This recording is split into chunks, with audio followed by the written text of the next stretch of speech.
Салам айымдар, сіздерге азыр сметаник жасап көрсөтөм. Алгач 300 грамм унду ээлеп алып, идишке салып алып, разрыхитель кошуп, ага комнатный температурада, өтө муздак эмес, комнатный температурага алып койгом. Сливочный маслону аралаштырам. Сливочный маслом 200 грамм. Жакшылап бирдей масса болгонго чейин аралаштырып берем. 100 грамм сахар кошом үстүнө, аны да бир аз аралаштырып, 1 жумуртка кошуп, камыр кылып даярдаймын. Жакшылап жууй бериш керек буну, ийилеп, бирдей масса болуш керек. Камырыбыз жакшы болуп чыгат, ундарыбыз көрүнбөй. Колдо биринчи аралаштыра бериш керек, жакшылап ийилеп. Камыр болот, көргөнүңүздөрдөй видеодогудай.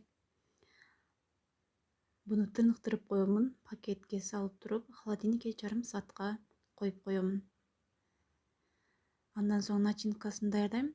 Сметана 200 грамм, ванилин, 100 грамм сахар, 3 жумуртканы кошуп, жакшылап миксер менен бирдей масса болгонго чейин аралаштырып берем. Сонун болуп чыгат. Бул жасап көрүңүздөр, сөзсүз. Ушундай болуп аралашат. Сахары эриш керек. Эгер фольга кагазыңар болсо, листке фольга кагаз салыңыздар. Менде фольга түгөп калган үчүн май менен майлап, камырды ушундай кылып жайып баштадым. Бирдей калыңдыкта болуш керек. Даяр начинкасын үстүнө куюп алам. Духовка 150 градуста болуш керек. Температурасы 50-55 мүнөттө пышат. Сөзсүз жасап көрүңүздөр.